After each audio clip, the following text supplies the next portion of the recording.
us self-claiming some AGI milestone, that's just nonsensical benchmark hacking. The real benchmark is the world growing at 10%. Being very good at understanding what are winner-take-all markets and what are not winner-take-all markets is, in some sense, everything. If this thing is really as powerful as people make it out to be, the state is not going to sit around and wait for private companies. We like the analogy of thinking of this as the transistor moment of quantum computing. Maybe you'll use quantum to generate synthetic data that then gets used by AI to train better models. If intelligence is log of compute, whoever can do lots of compute is a big winner. Right.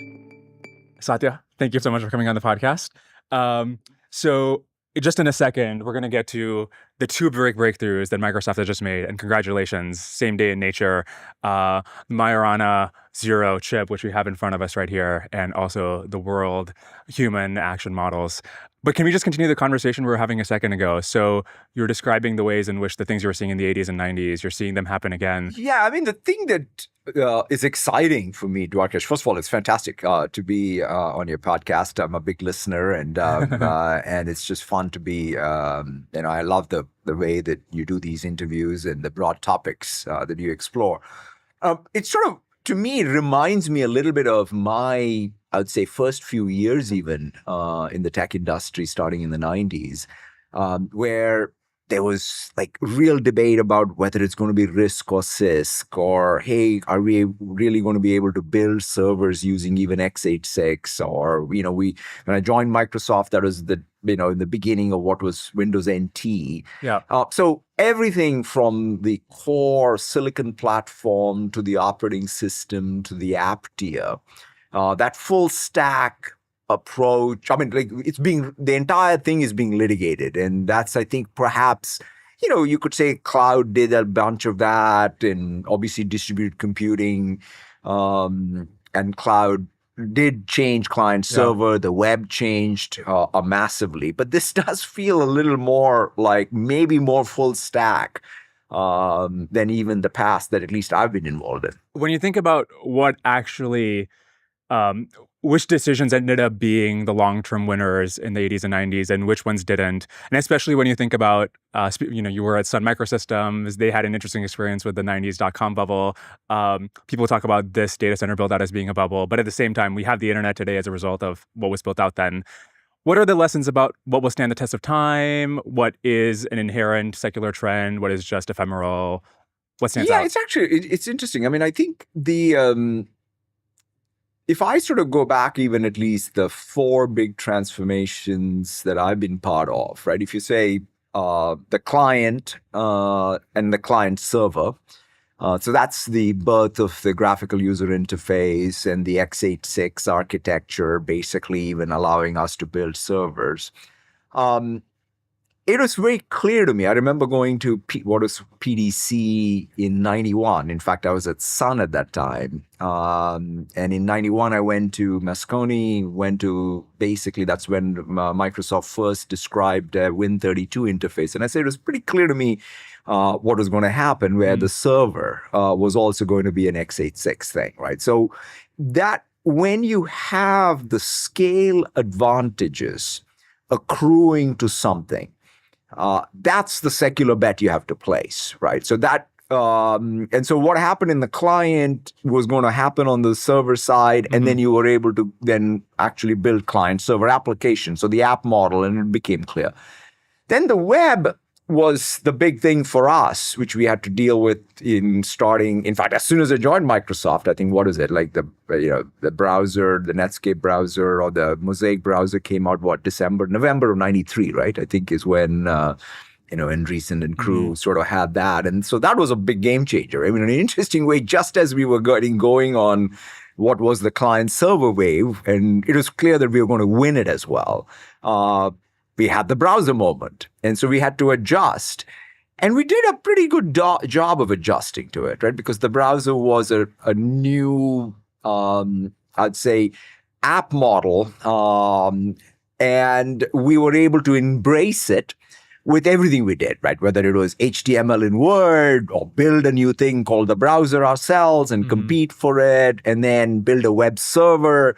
on our server stack and sort of go after it. Except, of course, we missed what turned out to be the biggest business model on the web, because we all assumed the web is all about going to be distributed. Who would have thought that search would be the biggest winner in organizing the web? Right. And so that's where we obviously didn't see it, and Google saw it and executed super well. So that's kind of one lesson learned for me is like, hey, you got to really not only get the tech trend right, you also have to get where is the value going to be created with that trend. And these business model shifts are probably tougher than even the tech trend changes. Where is the value going to be created in AI? That's a great one. So I think the at least in my current thing is there are two places where I can say with some confidence. One is the hyperscalers do well, right? Because the fundamental thing is if you sort of go back to even how Sam and others describe it, I mean, like if, intelligence is log of compute, whoever can do lots of compute is a big winner. Right. And the other interesting thing is, if you look at underneath even any AI workload, like take ChatGPT, it's not like everybody's excited about what's happening on the GPU side. It's great, but it's like the ratio, like in fact, I think of my fleet even as a ratio of the AI accelerated storage to compute. And at scale, you got to grow it. Yeah. And so that infrastructure need for the world is just going to be exponentially growing, right? So in fact, it's manna from heaven to have these AI workloads because guess what? They're more hungry for more compute, right? Not just for training, but we now know for test time. And as I said, test time, like here's an interesting thing. When you think of an AI agent, it turns out the AI agents is going to exponentially increase compute usage because you now are not even bound by just one human invoking a program.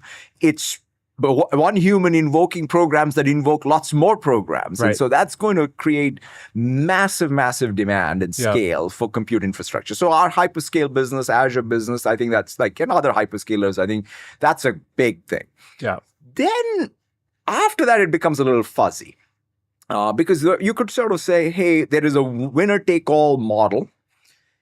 I just don't see it because this, by the way, is the other thing I've learned is being very good at understanding what are winner-take-all markets and what are not winner-take-all markets is in some sense everything. Like I remember even in the early days when I was getting into Azure, I mean, Amazon had a very significant lead and people would come to me and investors would come to me and say, oh, it's game over. You'll never make it. It's winner-take-all. And having competed against Oracle and IBM in client server, I knew that, look, the buyers will not tolerate winner take all, right? Structurally, hyperscale will never be a winner take all because buyers are smart. Consumer market sometimes can be winner take all, but anything there, the buyer is a corporation, an enterprise, an IT department, they will want multiple suppliers.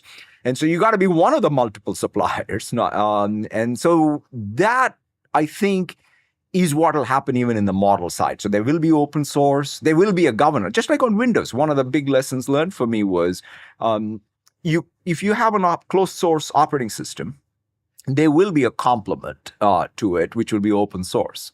And so to some degree, that's a real check on what happens. And so I think in models, there is one dimension of maybe there will be a few closed source. There will definitely be an open source alternative. And the open source alternative will actually make sure that the closed source winner take all is mitigated.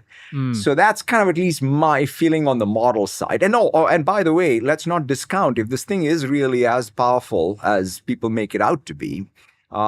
The state is not going to sit around and wait for private companies to go around and all over the world. So it's sort of, I don't see it as a winner take all.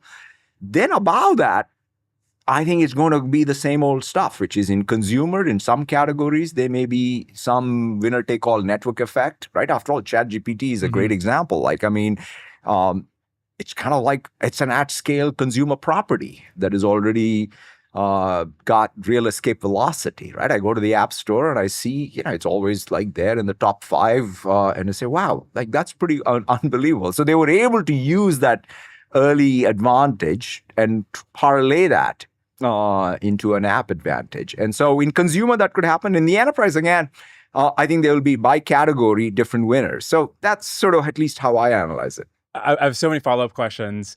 We got to get to quantum in just a second. But so on the idea that maybe the models get commoditized, look, maybe somebody could have made a similar argument a couple of decades ago about the cloud, that fundamentally is just like a chip and a box. But in the end, of course, you and many others figured out, you guys have amazing profit margins in the cloud, and you figured out ways to get economies of scale and add other value add. And fundamentally, even forgetting the jargon, like if you've got AGI and it's like helping you make better AIs, right now it's synthetic data and RL, maybe in the future it's an automated AI researcher. That seems like a good way to entrench your advantage there. I'm curious what you make of that, just the idea that like it really matters to be ahead there. At scale, nothing is commodity, right? So to your point about cloud, I mean, everybody would say, oh, cloud's a commodity, except, when you scale. That's why the know-how of running a hyperscaler, right? Like you could say, oh, what the heck? I mean, I can just rack and stack servers, right? Right. In fact, like in the early days of hyperscale, most people thought like, God, there are all these hosters. So, and those are not great businesses. Will there be anything like, is there a business even in hyperscale? And it turns out there is a real business, just because the know-how of running, whatever, in the case of Azure, the world's computing of 60 plus regions and with all the compute, it's a tough thing to duplicate. So the thing that I was more making the point was, is it one winner? Right. Or is it a winner take all or not? Like, because that you got to get right. Because categories, I like to enter categories which are big TAMs where you don't have to even have the risk of it all being winner take all. Right.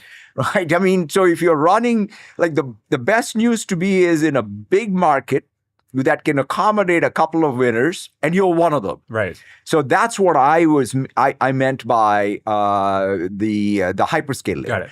In the model layer, one is models need ultimately to run on some hyperscale compute. Right. So that's sort of that nexus, I feel, is sort of going to be there forever, right? Because again, it's just not the model, but the model needs state. That means it needs storage and it needs to regular compute for running these agents in the agent environments. And so that's kind of how I think about why the limit of one person running away with one model and building it all may not happen. On the hyperscaler side, and by the way, it's also interesting the advantage you as a hyperscaler would have in the sense that, especially with inference time scaling, and if that's involved in training future models, you can amortize your data centers and GPUs not only for the training, but then use them again for inference.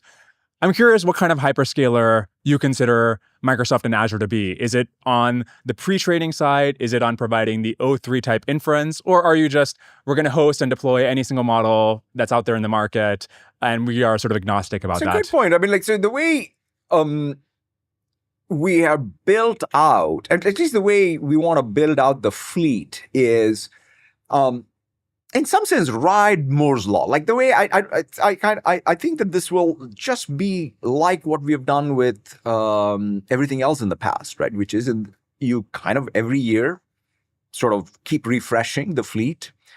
You depreciate it over whatever the lifetime value of these things are, and then get very, very good at the placement of the fleet.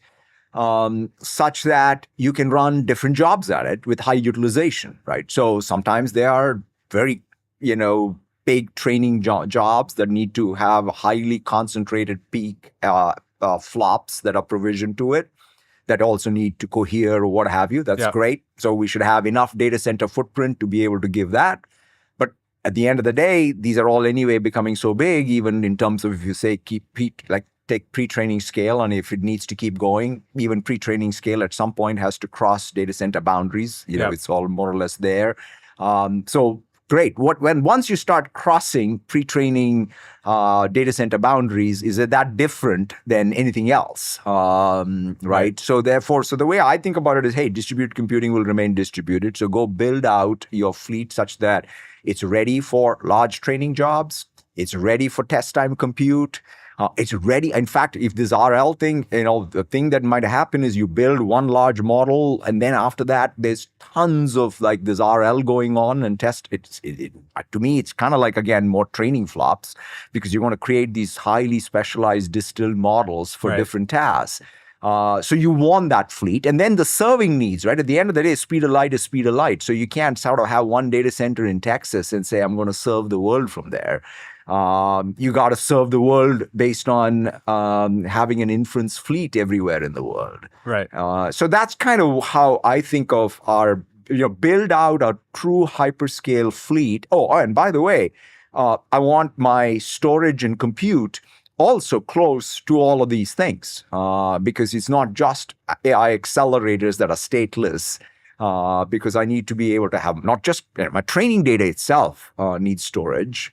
And then I want to be able to multiplex multiple training jobs. I want to be able to then have memory. I want to be able to have these environments in which these agents can go execute programs. Yeah. And so that's kind of how I think about it.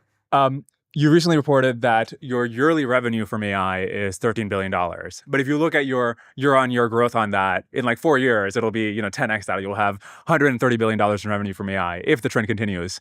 If it does, what do you anticipate we're doing with all that intelligence? If, like this industrial scale use, is it going to be like through Office? Is it going to be you deploying it for others to host? Is it going to be, you got to have the AGIs to have 130 billion in revenue? What does it look like? Yeah, I see the way I come at it, Dwarkesh, is it's a great question, because at some level, if we're going to have this sort of explosion, abundance, whatever commodity of intelligence available, the first thing we have to observe is GDP growth, right? Yeah. Before I get to what Microsoft's sort of revenue will look like. I mean, there's only one governor in all of this, right? Which is, this is where a little bit of, we get ahead of ourselves with all this AGI hype, which is, hey, you know what? Let's first see if, let's say, remember, like the developed world is what? 2% growth. And if you adjust for inflation, it's 0. Yeah. So in 2025, as we sit here, I'm not an economist. At least I look at it and say, man, we have a real growth challenge. Yeah. So the first thing that we all have to do is and when we say, oh, this is like the industrial revolution, blah, blah, blah. Oh, let's have that industrial revolution type of growth. That means, to me, 10%, 7%, developed world, inflation adjusted, growing at 5%. That's the real marker, right? So it's not just, it can't just be supply side, right? It has to be, in fact, that's the thing, right? I think there's a lot of people are writing about it. I'm glad they are, which is the big winners here are not going to be tech companies. The winners are going to be the broader industry that uses this commodity that, by the way, is abundant. Right. And suddenly productivity goes up and the economies is going, growing at a faster rate. When that happens, we'll be fine as an industry. But that's, to me, the moment, right? So us self-claiming some AGI milestone, that's just nonsensical benchmark hacking to me. The real benchmark is the world growing right at 10%. Okay, so if the world grew at 10%, the world economy is 100 trillion or something. If the world grew at 10%, that's like extra 10 trillion in value produced every single year.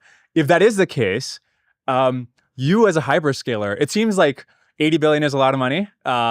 Shouldn't you be doing like 800 billion? If you really think in a couple of years we could be really growing the world economy at this rate, and the key bottleneck would be, do you have the compute necessary to deploy these AIs to do all this work? I mean, that is correct. And so therefore, but by the way, the balance is like, I think a little bit of it is right now is like, hey, let me, like the classic supply side is, oh, let me build it and they'll come, right? I mean, that's an argument. And after all, we've done that. We've taken enough risk to go do it.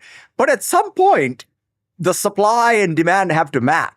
And so that's what I think, and that's why I'm tracking both sides of it, right? So that's why I think, you can go off rails completely when you're like all hyping yourself with all the supply side, versus really understanding how to translate that into real value to customers. And so that's why I look at my inference revenue. That's one of the reasons why even the disclosure on the inference revenue, it's interesting that not many people are talking about their real revenue. But to me, that I think is important as a governor for how you think about it, right? And you're not going to say, oh, they have to symmetrically meet.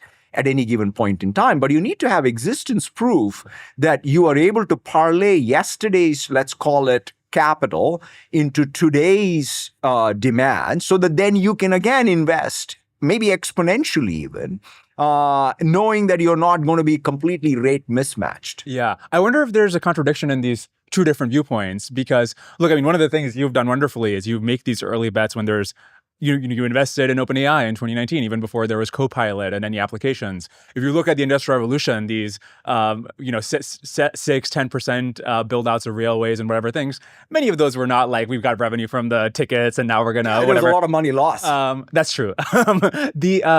So if you really think like there's some potential here to 10x or 5x the growth rate of the world, and then you're like, well, what is the revenue from GPT-4? I mean, like, if you really think that that's the possibility from the next level up, shouldn't you just like, let's go crazy, let's do the hundreds of billions of dollars of compute? I mean, there's like some chance we get that. Right? I mean, like the thing is, like, I mean, like, here's the interesting thing, right? The real question, quite frankly, to answer is this just about, like, that's why even that balanced approach to the fleet, at least, is very important to me, right? Which is, it's not about building compute. It's about building compute that can actually help me not only train the next big model, but also serve the next big model. And you understand, until you do those two things, you're not going to be able to really be in a position to take advantage of even your investment, right? So that's kind of where it's not a race to just building a model. It's a race to creating a commodity that is getting used in the world to drive. So you have to have a complete thought, not just one thing that you're thinking about. And so that's, at least in my view, of saying, hey, and by the way, one of the things is that it will be overbuilt. To your point about, you sort of said what happened in the .com era. And I look at it and say, now the memo has gone out that, hey, you need more energy and you need more compute. Thank God for it, right? And so everybody's going to race. In fact, I look at the number, it's not just companies deploying, countries are going to deploy capital. And they will be clearly, like, I'm so excited to be a leaser, because, by the way, I build a lot, I lease a lot. I am thrilled that I'm going to be leasing a lot of capacity in 27, 28, because I look at the builds and I'm saying, this is fantastic. The only thing that's going to happen with all the compute builds is the prices are going to come down. Yeah. I mean, speaking of prices coming down, you recently tweeted after the DeepSeek model came out about Jevons paradox. And I'm curious if you can flesh out. So Jevons paradox occurs when there's like the demand for something is highly elastic. Is intelligence that bottlenecked on prices going down? Because when I think about at least my use cases as a consumer, it's like intelligence is already so cheap. It's like 2 cents per million tokens. Like, do I really need it to go down to 0.02 cents? I'm just like really bottlenecked on it becoming smarter. And if you need to charge me 100x, do a 100x bigger training run, I'm happy for companies to take that. But maybe you're seeing something different on the enterprise side or something. What is the key use case of intelligence that really requires you to get a 0.002 cents per million tokens? I mean, I think the real thing is the utility of the tokens, right? So, which is, in some sense, both need to happen. One is intelligence needs to get better and cheaper. And anytime there's a breakthrough, like even what DeepSeek did or what have you, with the efficient frontier of, let's say, performance per token changes, and the curve gets bent, and the frontier moves, that just brings more demand. And so that's sort of how I look at it. And that's what happened with cloud, right, by the way. Here's an interesting thing. We used to think, oh my God, we've sold all the servers in the client server era, except once we sort of started putting servers in the cloud, suddenly people started consuming more. Because they could buy it cheaper, and it was elastic, and they could buy it as a meter versus a license, and it completely expanded. Like, I mean, I remember going, let's say, to a country like India and sort of talking about, oh, here a SQL server. We sold a little, but man, the cloud in India is so much bigger than anything that we were able to do in the server era. And that, I think, is going to be true. If you think about, like, if you want to really have in the global south, in a developing country, if you had these tokens that were available for healthcare, that were really cheap, that'll be like the biggest change ever. A quick word from our sponsor, Scale AI. Publicly available data is running out. So major labs like Meta and Google DeepMind and OpenAI all partner with Scale to push the boundaries of what's possible. Through Scale's Data Foundry, major labs get access to high-quality data to fuel post-training, including advanced reasoning capabilities. As AI races forward, we must also strengthen human sovereignty. Scale's research team, SEAL, provides practical AI safety frameworks, evaluates frontier AI system safety via public leaderboards, and creates foundations for integrating advanced AI into society. Most recently, in collaboration with the Center for AI Safety, Scale published Humanity's Last Exam, a groundbreaking new AI benchmark for evaluating AI systems' expert-level knowledge and reasoning across a wide range of fields. If you're an AI researcher or engineer and you want to learn more about how Scale's Data Foundry and research team can help you go beyond the current frontier of capabilities, go to scale.com/Dwarkesh. I think it's like quite reasonable for somebody to hear people like me in San Francisco and think like, look, they're kind of silly. They don't know what it's actually like to deploy things in the real world. As somebody who works with these Fortune 500s and is working with them to deploy things for hundreds of millions, billions of people, what's your sense on how fast deployment of these capabilities will be? Even when you have working agents, even when you have things that can do remote work for you and so forth, with all the compliance and with all the inherent bottlenecks, is that going to be a big bottleneck, or is that going to move past pretty fast? It is going to be a real challenge, because the real issue is change management or process change, right? I mean, this is here's an interesting thing, right? Which is, one of the analogies I use is just imagine how a multinational corporation like us did forecasts pre-PC and email and spreadsheets, right? I mean, faxes went around. Somebody then got those faxes and then did an inter-office memo that then went around, and people entered numbers and then ultimately a forecast came maybe just in time for the next quarter. Then somebody said, hey, I'm just going to take an Excel spreadsheet, put it in email, send it around, people will go edit it, and I'll have a forecast. So the entire forecasting business process changed because the work artifact, and the workflow changed. That is what needs to happen with AI being introduced into knowledge work. In fact, when we think about even all these agents, the fundamental thing is there's a new work and workflow. Like, for example, for me, like even prepping for our sort of podcast, so, I go to my co-pilot and I say, hey, I'm going to talk to Dwarkesh about, our quantum announcement and this new, model that we built for game generation, and just kind of give me like a summary of all the stuff that I should read up before going. Right. And he knew like the two Nature papers, it took that. In fact, I even said, hey, go give it to me in a podcast format. And so it sort of even did a nice job of two of us chatting about it. Like, so that became, and in fact, then I shared it with my team, right? So I took it and put it into Pages, which is our artifact, and then shared. So the new workflow for me is I think with AI and work with my colleagues, right? So that's a fundamental change management of everyone who's doing knowledge work, suddenly figuring out these new patterns of how am I going to get my knowledge work done in new ways. That is going to take time. It's going to be something like in sales and in finance, in supply chain. So for an incumbent, I think that this is going to be one of those things where, let's take one of the analogies I like to use is what manufacturers did with lean. I love that because in some sense, if you look at it, lean became a methodology of how one could take an end-to-end process in manufacturing and become more efficient, right? It's that continuous improvement, which is reduce waste and increase value. That's what's going to come to knowledge. This is like lean for knowledge work in particular. And that's going to be the hard work of management teams and individuals who are doing knowledge work. And that's going to take its time. Can I ask you just briefly about that analogy? One of the things Lean did is physically transformed what a factory floor looks like. It revealed bottlenecks that people didn't realize until you're really paying attention to the processes and workflows. You mentioned briefly how your own workflow has changed as a result of AIs. I'm curious if we can add more color to what would it be like to run a big company when you have these AI agents that are getting smarter and smarter over time? Yeah, in fact, it's interesting you asked it. Like, I was been thinking about it. Like, for example, today, if I look at it, we are very email heavy. So I got in the morning and I'm like, man, like my inbox is full and I'm responding. And so I can't wait for some of these Copilot agents to kind of automatically populate my drafts so that I can start reviewing and sending. And so that's kind of what. But literally, I do feel like I already have in Copilot like at least 10 agents, right? I have, which I do because I query them as sort of different things for different tasks.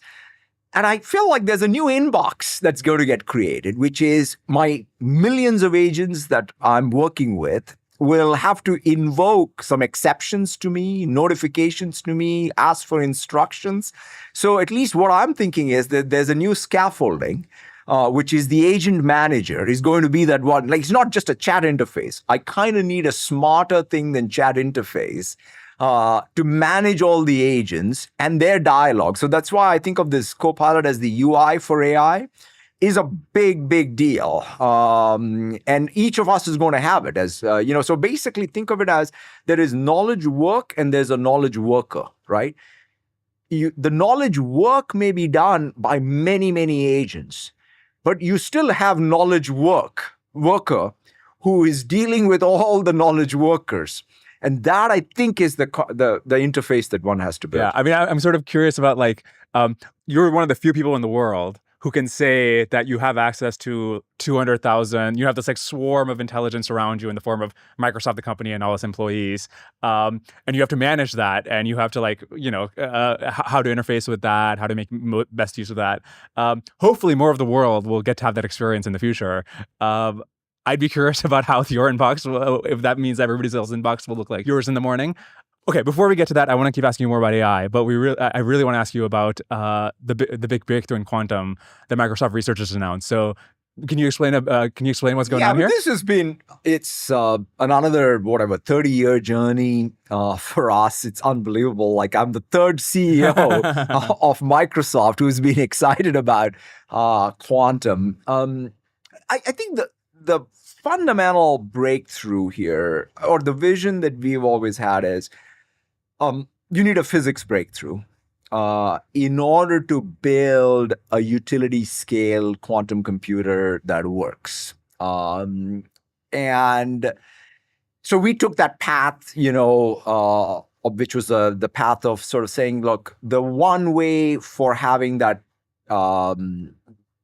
less noisy or the more reliable qubit is to bet on a physical property that by definition is more reliable. And that's kind of what led us to this Majorana zero modes as the thing to go, which was theorized in the 1930s. Mm-hmm. And so the question was, can we actually physically fabricate these things? Mm-hmm. Can we actually build them? So the big breakthrough, effectively, and I know you talked to Chetan, was that we now finally have existence proof and a physics breakthrough of Majorana zero modes in a new phase of matter, effectively, right? So this is why I think we like the analogy of thinking of this as the transistor moment of quantum computing, where we effectively have a new phase, which is the topological phase, where which is more reliable, which means we can even now reliably hide the quantum information and measure it, and we can fabricate it. And so now that we have it, we feel like with that core foundational fabrication technique out of the way, we can start building a Majorana chip. That Majorana 1, which I think is going to basically be the first chip that will be capable of 1 million qubits physical. And then on that, thousands of logical qubits, error corrected.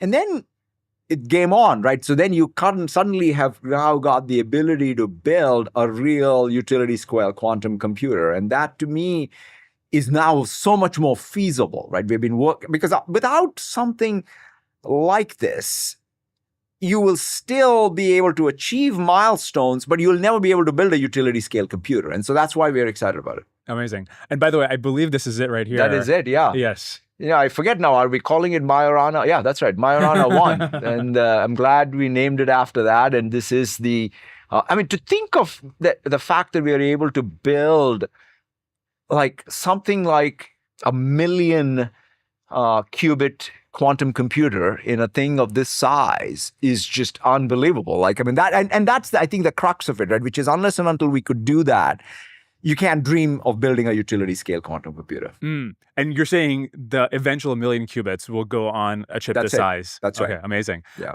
So other companies have announced 100 physical qubits, Google's, IBM's, others. When you say, and you've announced one, but you're saying that yours is way more scalable in the limit. Yeah. So by the way, the one thing that we have also done is we've taken sort of an approach where we sort of separated out our software and our hardware, right? So we're building out our software stack. So which is, in fact, we now have with a couple of different, with the neutral atom folks, with the ion trap folks. We're also working with others who even have, I think, pretty good approaches even with photonics and what have you. So that means there'll be different types of quantum computers. And in fact, we have 20, I think the last thing that we announced was 24 logical qubits. So we have also got some fantastic breakthroughs on error correction. And that's what is allowing us, even on a neutral atom and in ion trap quantum computers, to build these 20 plus. And that, I think, that'll keep going even in throughout the year. You'll see us improve that yardstick. But we also then said, let's go to the first principles and build our own quantum computer that is betting on the topological qubit, and that's what this breakthrough is about. Amazing. The million topological qubits, thousands of logical qubits.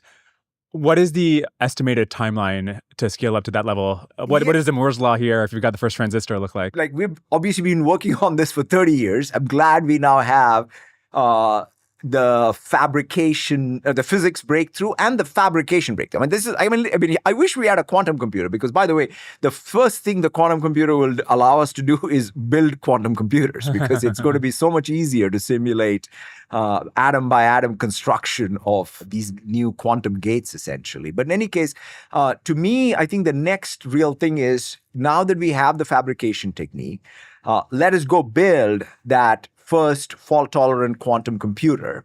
And that'll be the logical thing. So I would say now I can say, maybe 27, 28, 29, we will be able to actually build this, right? So now that we have this one gate, can I put the thing into an integrated circuit and then actually put these integrated circuits into a real computer? That, I think, is where the next logical step is. And what do you see as 27, 28, you've got it working? Is it like a thing you access through the API? Is it something you're using internally for your own research in materials and chemistry? See, one thing that I've been excited about is, even in today's world, right? Because we had this quantum program, and we could say, hey, here's some APIs to it. The breakthrough we had maybe 2 years ago was to sort of think of this HPC stack and AI stack and quantum together. In fact, if you think about it, right, AI is like an emulator of the simulator. Like, quantum is like a simulator of nature. Like, what is quantum going to do? By the way, quantum is not going to replace classical, right? Quantum is great at what quantum can do, and classical will be also, because you can't, to be able to. Quantum is going to be fantastic for anything that is not data heavy, but it's got more exploration heavy in terms of the state space, right? So it should be data light, but exponential states that you want to explore. And, simulation is a great one. Chemical, physics, what have you, biology. So one of the things that we've started doing is really using AI as the emulation engine. But you can then train. So the way I think of it as, if you have AI plus quantum, maybe you'll use quantum to generate synthetic data that then gets used by AI to train better models that know how to model something like chemistry or physics or what have you. And these two things will get used together. So even today, that's kind of effectively what we're doing with the combination of HPC and AI. And I hope to replace some of the HPC pieces with quantum computers. Great products come from teams that have full visibility into their development. As your company grows, the levels of process start slowing you down. And that's where Linear comes in. They've built the project management tool that's quickly becoming the default for startups, as well as larger companies who want to move fast. I've heard from a ton of my friends in Silicon Valley who tell me that they really love Linear, and that's why I was excited to work with them. Ramp, Cash App, OpenAI, and Scale have all made the switch. And remarkably, this is often the result of a grassroots campaign from their engineers who love Linear and are really frustrated with their current tools. Product teams love using it because everything exists where you'd expect to find it. The whole experience is lightweight, intuitive, and fast. Linear's dedication to quality and craft are obvious from the moment you start using it. And everything just works. So maybe you should chat with your team. Or if you want to use it yourself, go to linear.app/Thorkesh to learn more. All right, back to Satya.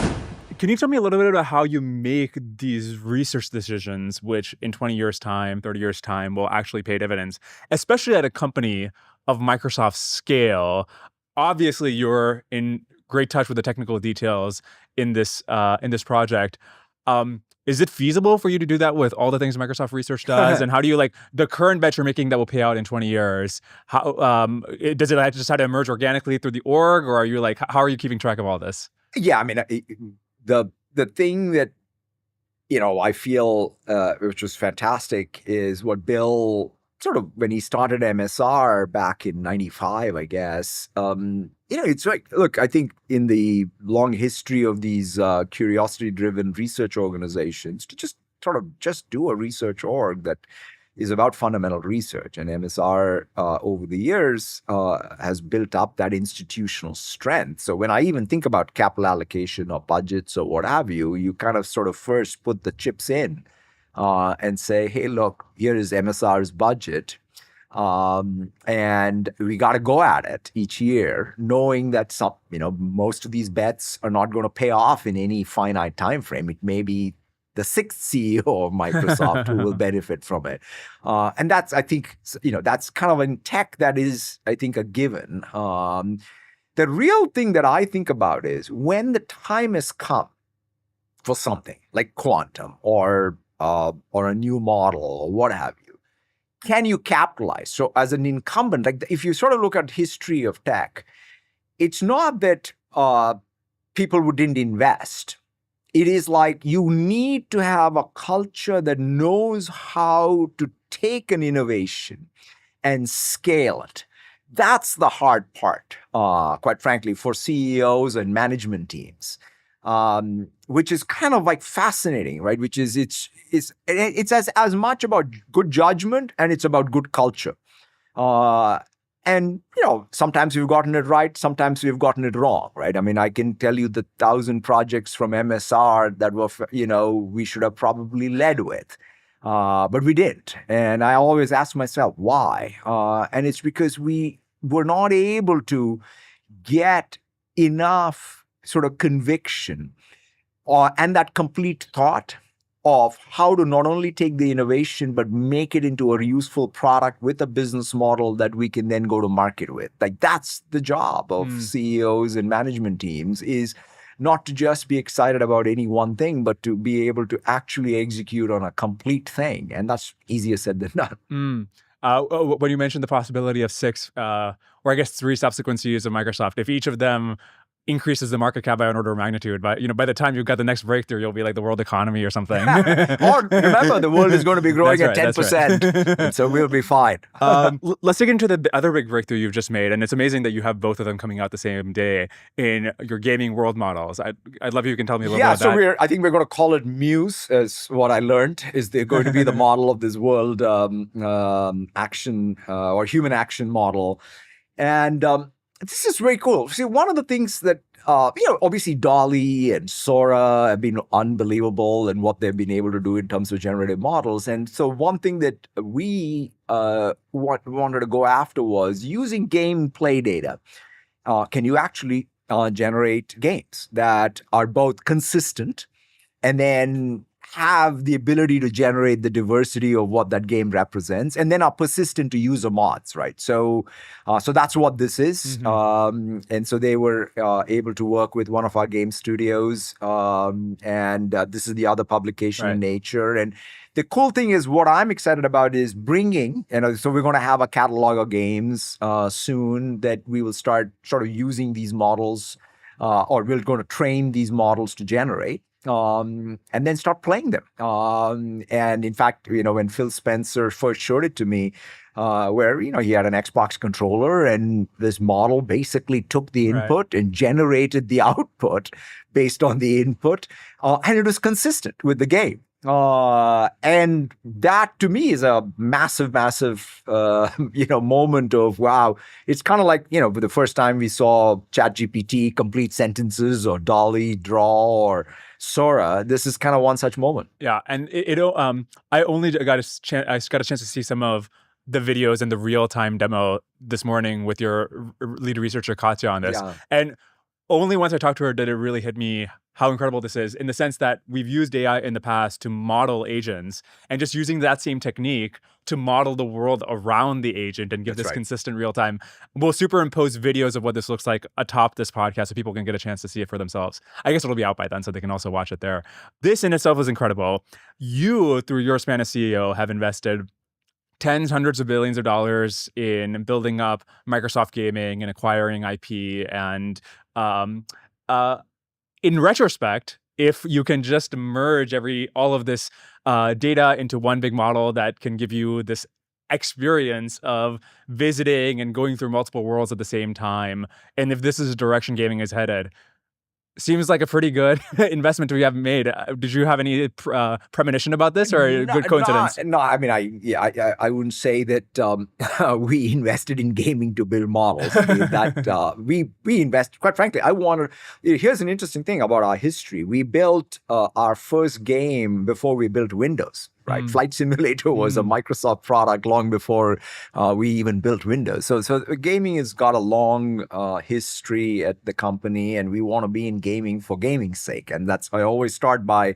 I hate to be in businesses where they're means to some other end. They have to be ends unto themselves. Right. And then, yes, we're not a conglomerate. We are a company where we have to bring all these assets together and be better owners of by adding value. Right. So, for example, cloud gaming is a natural thing for us to invest in because that'll just expand the TAM and expand the ability for people to play games everywhere. Same thing with AI and gaming. We definitely think that it can be helpful in maybe changing. It's kind of like the CGI moment even for gaming long term, and it's great as the biggest world's largest publisher. This will be helpful, but at the same time, we got to produce great quality games. I mean, you can't be a gaming publisher without sort of first and foremost being focused on that. But the fact that this data asset is going to be interesting, not just in gaming context, but it's going to be a general action model and a world model. It's fantastic. I mean, I think about gaming data as perhaps, what YouTube is perhaps to Google, gaming data is to Microsoft. And so therefore, I'm excited about that. Yeah. And that's what I meant. And just a sense of you can have one unified experience across many different kinds of games. How does this fit into the other, separate from AI, the other things that Microsoft has worked on in the past, like mixed reality, maybe giving smaller game studios a chance to build these AAA action games, and just 5-10 years from now, what kinds of ways could you interact with this? I've thought about these three things as sort of the cornerstones, right? Of in an interesting way, even about 5, 6, 7 years ago is when I said the three big bets that we want to place is AI, quantum, and mixed reality. And I still believe in them, right? Because in some sense, what are the big problems to be solved? Presence. That's the dream of mixed reality, which is, can you create real presence? Like you and I doing a podcast like this. I think we're still it's proving out to be the harder one of those challenges, quite honestly. I thought it was going to be more solvable. It's tougher, perhaps, just because of the social side of it, right? Which is wearing things and so on. We're excited about, in fact, what we're going to do with Adderall and Palmer now with even how they'll take forward the IVAS program, and because that's a fantastic use case. And so we'll continue on that front. But also the 2D surfaces. It turns out things like Teams, right? Thanks to the pandemic, we've really gotten like the ability to create essentially presence through even 2D. And that I think will continue. That's one secular piece. The quantum we talked about, and the AI is the other one. So these are the three things that I look at and say, how do you bring these things together? Ultimately, not as tech for tech's sake, but solving some of the fundamental things that we as humans want in our life, and more, we want them in our economy, driving our productivity. And so if we can somehow get that right, then I think we would have really made progress. Yeah. When you write your next book, you got to have some explanation of why those three pieces all came together around the same time, right? Like there's no intrinsic reason you would think quantum and AI should happen in 2028 and 2025 and so forth. That's right. I mean, so, but at some level, I kind of look at it and say the simple model I have is, hey, is there a systems breakthrough? And to me, the systems breakthrough is the quantum thing. Yeah. Is there a business logic breakthrough? Yeah. That's kind of like AI to me, which is like, can the logic tier be fundamentally reasoned differently? And, instead of, imperatively writing code, can you have a learning system? And that's sort of the AI one. And then the UI side of it is presence. Yeah. Going back to AI for a second. So in your 2017 book, 2019, you invest in OpenAI very early. 2017 is even earlier. And you say in your book, one might also say that we're birthing a new species, one whose intelligence may have no upper limits. Now, super early, of course, to be talking about this in 2017.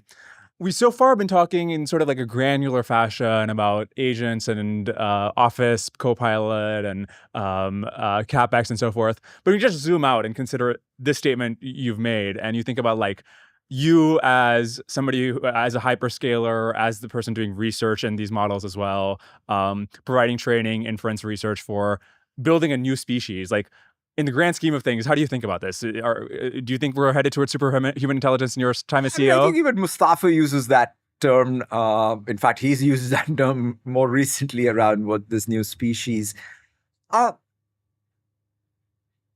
way I come at it is you definitely need trust. Like I think the one thing that before we kind of claim it is something as big as a species, the fundamental thing that I think that we've got to get right is that there is real trust, whether it's personal or societal level, trust that's baked in. That's the hard problem. Because I think the one biggest rate limiter to the power here will be, how does our legal, call it infrastructure, we're talking about all the compute infrastructure, how does the legal infrastructure evolve to deal with this? Like, entire world is constructed with things like humans owning property, having rights, and being liable. Like, that's the fundamental thing that one has to sort of first say, okay, what does that mean for anything that now humans are using as tools? And if humans are going to delegate more authority to these things, then how does that structure evolve? Like, until that really gets resolved, I think just talking about sort of the tech capability, I don't think is going to happen. As in, like, we won't be able to deploy these kinds of intelligences Absolutely. Until we figure out how to. Because at the end of the day, there is no way. Like today, you cannot deploy these intelligences unless and until there's someone indemnifying it as a human. That's, I think, to your point, that's one of the reasons why I think about, like, even the most powerful AI is essentially working with some delegated authority right. From some human. Yeah. You can sort of say, oh, that's all the alignment, this, that, and the other. And that's why I think you have to sort of really get these alignments to actually work and be verifiable in some way. But I just don't think that you can deploy intelligences that are out. So, for example, this AI takeoff problem may be a real problem. But before it is a real problem, the real problem will be in the courts. Because the courts, I mean, like, no society is going to allow for some human to say AI did that. Yes. Well, there's a lot of societies in the world, and I wonder if any one of them might not have a legal system that might be more amenable. And if you can have a takeoff, then you might worry. Like, it doesn't have to happen in America, right? Even if you legally. It's a good one, but even like it's sort of like, even if in any, one thing that we think that no society cares about it, right? There can be rogue actors. I'm not Right. saying there won't be rogue actors. I mean, there are cyber criminals and rogue states. They're going to be there. But to think that sort of the human society at large doesn't care about it is also not going to be true, right? So I think we all will care, right? We know how to deal with rogue states and rogue actors today. The world doesn't sit around Right. and say we'll tolerate that. So therefore, that's why I'm glad that we have a world order in which even such, anyone who is a rogue actor in a rogue state has consequences. But if you have this picture where you could have 10% economic growth, it really, I think, like depends on actually getting like something like AGI working, right? Because tens of trillions of dollars of value, that sounds closer to like human wages are $60 trillion of the economy.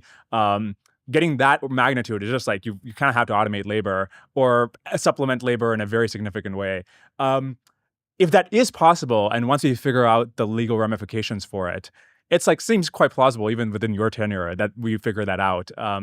Like, are you thinking about superhuman intelligence like the biggest thing you do in your career is this, or? Yeah, I mean, by the way, but you bring up another one. I mean, I know David Otter and others have talked a lot about this, which is that 60% of labor. Like, what I think the other question that needs to happen is let's at least talk about our democratic societies. I think that in order to have a stable social structure and democracies function, you just can't have return on capital and no return on labor. We can talk about it, but that 60% has to be something that has to be revalued, right? So in my own simple sort of way, not maybe call it naive, is hey, we'll start valuing different types of human labor. What is today considered high value human labor may be commodity. There may be new things that we will value. Including that sort of person who comes to me, and helps me with my physical therapy or whatever. Like, I mean, it's like whatever is going to be the case that we value. But ultimately, if we don't have return on labor and there's meaning in work and dignity in work and all of that, that's another rate limiter to any of these things being deployed. Yeah. On the alignment side, so 2 years ago, you guys released Sydney Bing. And just to be clear, I think given the level of capabilities at the time, I think it was like sort of like a charming, endearing, kind of funny example of misalignment. But that was because at the time, you're just like chatbots, they can go think for 30 seconds and give you some funny slash inappropriate response back. But if you think about that kind of system that can like, I think to a New York Times reporter try to get him to like leave his wife or something. If you think about that going forward and you have these agents that are for hours, weeks, months going forward, just like autonomous swarms of AGIs who could be in similar ways misaligned and just screwing stuff up, maybe coordinating with each other. Just what's your plan going forward to like when you get the big one, you get it right?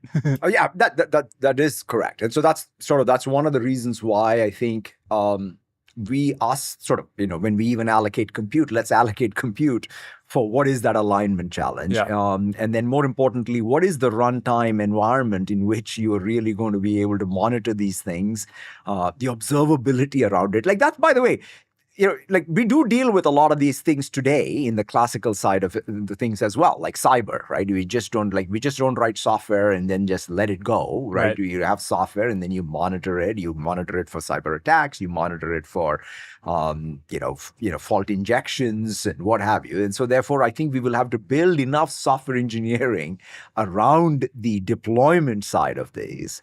And then inside the model itself, what's the alignment? And these are all, some of them are real science problems, some of them are real engineering problems, and then we will have to tackle it. And by the way, that also means that take our own liability in all of this. So that's why I'm more interested in deploying these things in where you can actually govern what the scope of these things is and the scale of these things is. And so you just can't unleash something out there in the world that creates harm because the social permission for that is not going to be there. Yeah. What is when you really get the agents that can like really just do weeks worth of tasks for you, what is like the sort of like minimum assurance you want before you can let like a random Fortune 500? I think like when I use something like deep research even, right?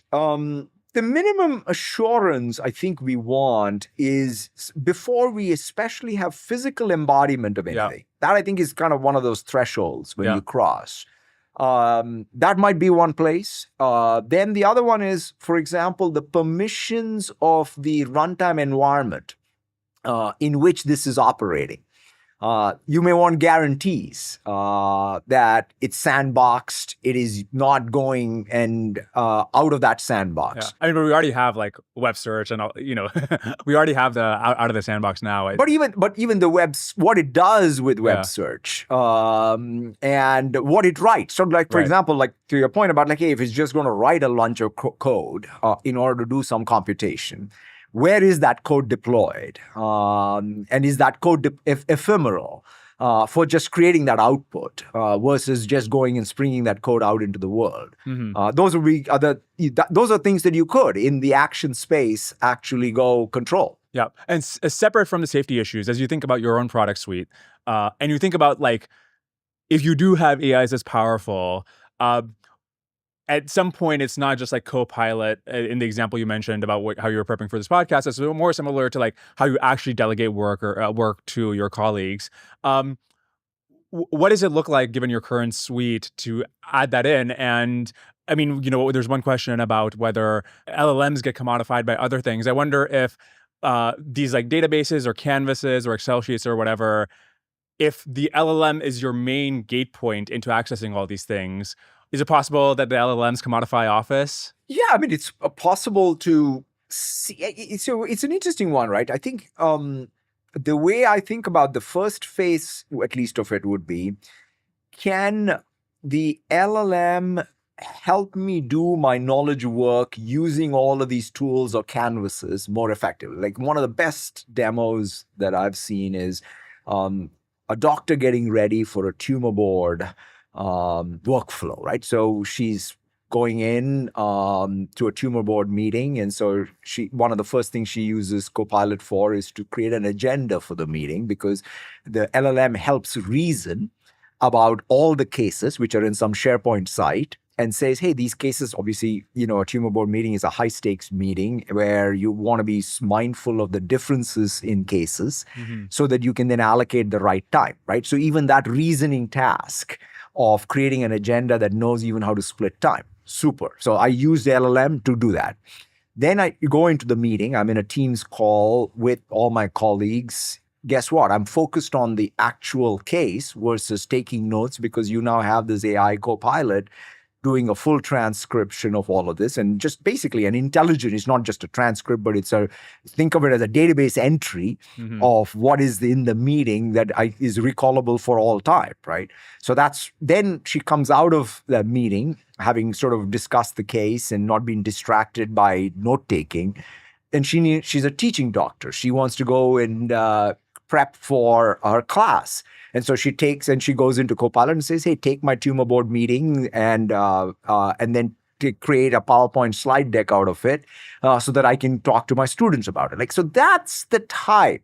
So the UI and the scaffolding that I have are canvases that are now getting populated using LLMs, and the workflow itself is being reshaped. Knowledge work is getting done. Like, here's an interesting thing, right? If somebody is like, one of the ways I think about it is, if someone came to me in the late 80s and said, you're going to have 1 million documents on your desk, we would have said, what the heck is that, right? I mean, I would have literally sort of thought, oh, there's going to be literally 1 million physical copies of things on my desk. Except we do have 1 million spreadsheets and 1 million documents. And I don't, you do. And they're all there. And so I think that's kind of what's going to happen with even agents. So there will be a UI layer. To me, Office is not just about the Office of today. It's the UI layer for knowledge work.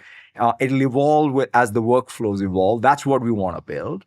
I do think the SaaS applications that exist today, right, these CRUD applications are going to fundamentally be changed, because the business logic will go more into this agentic tier. In fact, one of the other cool things today in my Copilot experience is when I say, hey, I'm getting ready for a meeting with a customer, I just go and say, give me all the notes for it that I should know. And it pulls from my CRM database. It pulls from my Microsoft Graph, creates a composite, essentially, artifact And that means, and then it applies even logic on it, right? And that to me is going to transform the SaaS applications as we know of it today in a big way. So SaaS as an industry might be worth hundreds of billions to trillions of dollars a year, depending on how you count. If really that can just get collapsed by AI, like, is the next step up in your next decade 10xing the market cap of Microsoft again? Because if you're like really talking about trillions of dollars, by the way, I think it also would create a lot of value. So, or in the SaaS, For sure. You remember one of the big issues was one thing that we don't pay as much attention to, perhaps, is the amount of IT backlog there is in the world, right? So one of the ways is these code gen things, plus the fact that I can interrogate all of my SaaS applications using agents and get more utility, will be the greatest explosion of apps. They'll be called agents. So that you can, for every vertical in every industry, in every category, we're suddenly going to have the ability to be serviced.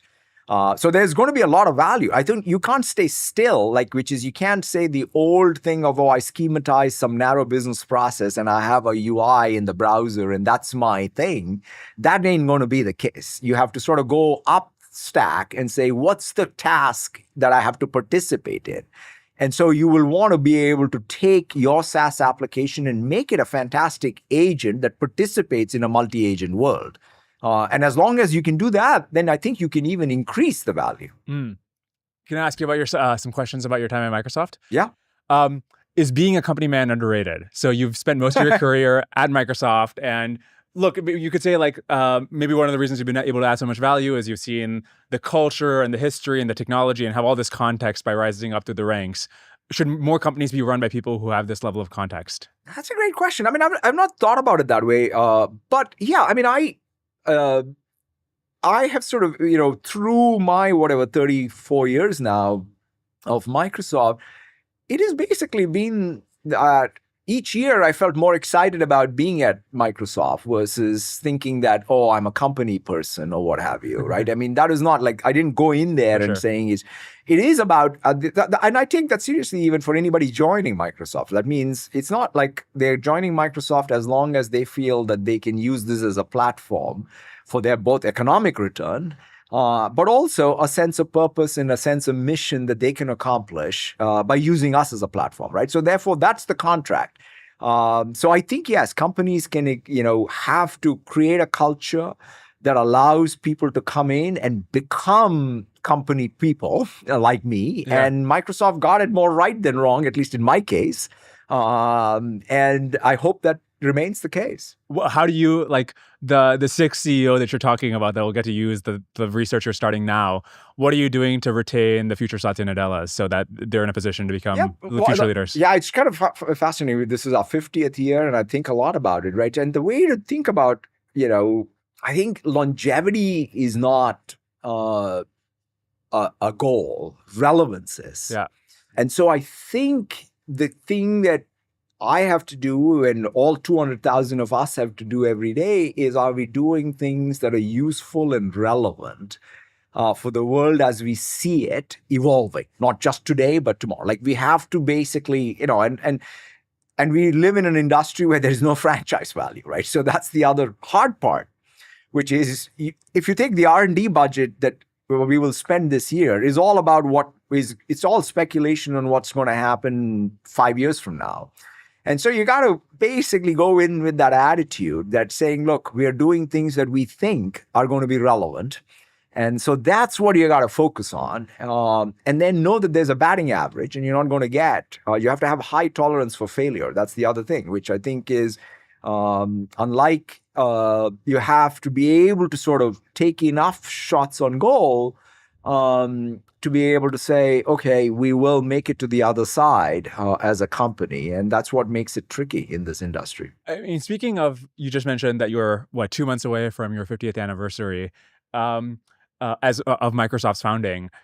If you look at the top 10 companies by market cap or top 5, depending on how you count Saudi Aramco, basically everybody else but Microsoft is younger than Microsoft. And it's a really interesting observation about like why the most successful companies often are quite young. The average Fortune 500 company will last 10, 15 years.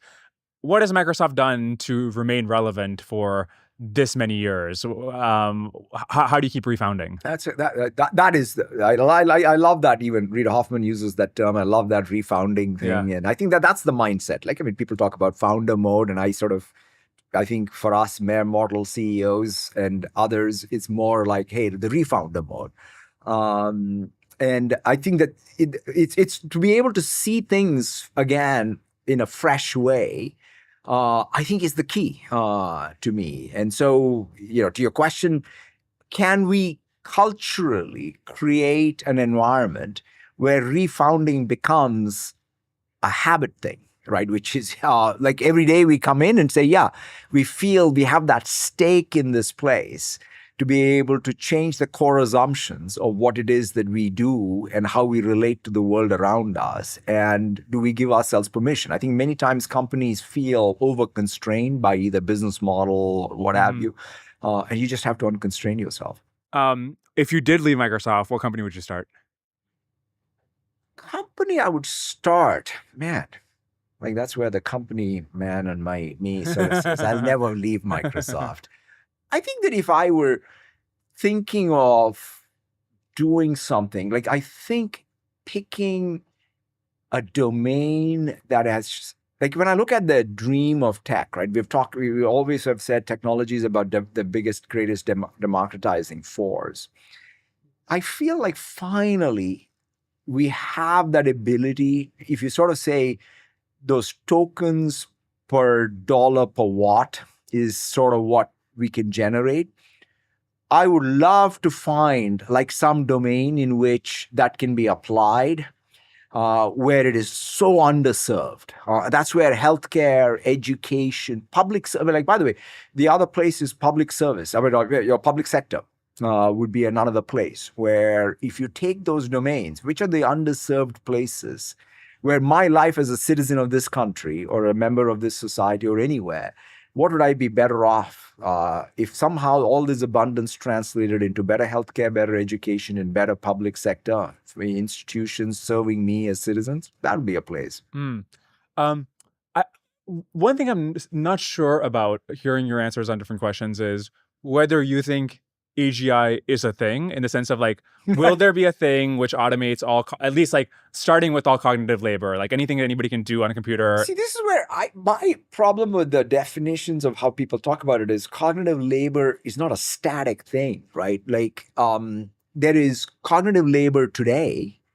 If I have an inbox that is managing all my agents, is that new cognitive labor?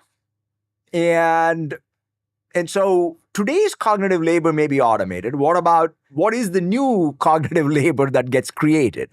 Both of those things have to be thought of, right? Which is the shifting. So that's why I think this distinction, at least in my head, I make is don't conflate knowledge worker with knowledge work. The knowledge work of today could probably be automated. Who said my life's goal is to triage my email? Right? Let an AI agent triage my email.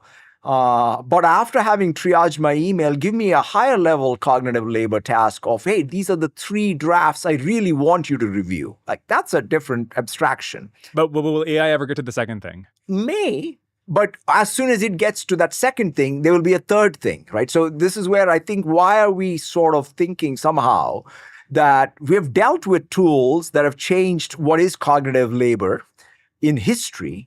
Why are we worried that all cognitive labor goes away? I mean, I'm sure you've heard these examples before, but the idea that like horses can still be good for certain things. There's certain terrains you can't take a car on, but the idea that like you're going to see horses around the street, they're going to employ millions of horses. It's just like, it's not happening, right? And then the idea is, could a similar thing happen with humans? But in one very narrow dimension, right? It's only 200 years of history of humans where we have valued some narrow sort of things called cognitive labor as we understand it. Yeah. Let's take something like chemistry.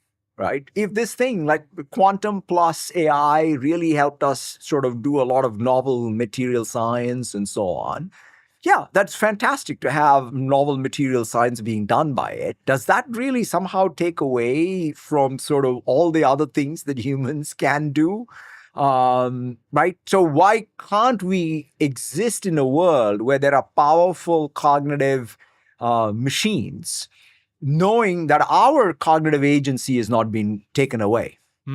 Um, I'll ask this question not about you, but in a different scenario, so maybe you can answer it without embarrassment. Suppose on the Microsoft board, could you ever see adding an AI to the board? Could it ever have the sort of like judgment and context and holistic understanding to be a useful advisor? Like we added, like, I mean, just it's a great example. Like one of the things we added was this facilitator agent in Teams. The goal there, it's in the early stages of it, is, hey, can that facilitator agent with long-term memory, not just on the context of the meeting, but with context of projects that I'm working on and the team and what have you, be a great facilitator, right? I would love, even in a board meeting, right, where it's easy to get distracted. After all, board members come once a quarter and they're trying to digest what the heck is happening with a complex company like Microsoft. I think a facilitator agent that actually helped human beings all stay on topic, focus on the issues that matter.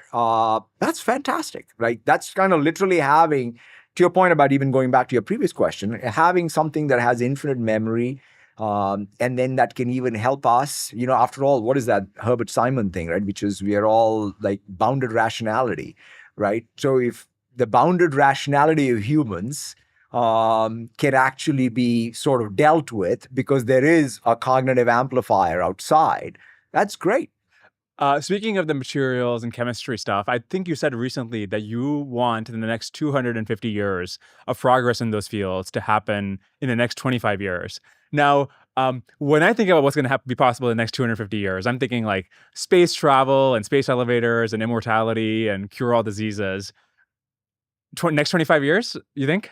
I mean, I hope, like, one of the reasons why I brought that up was I love that thing of, hey, look, you know, the Industrial Revolution, if you say, was the 250 year, right? I mean, if you sort of even take this entire change on from a carbon-based system to something different, then that means you have to fundamentally reinvent all the what has happened with chemistry over the 250 years. And that's where I hope we have this quantum computer.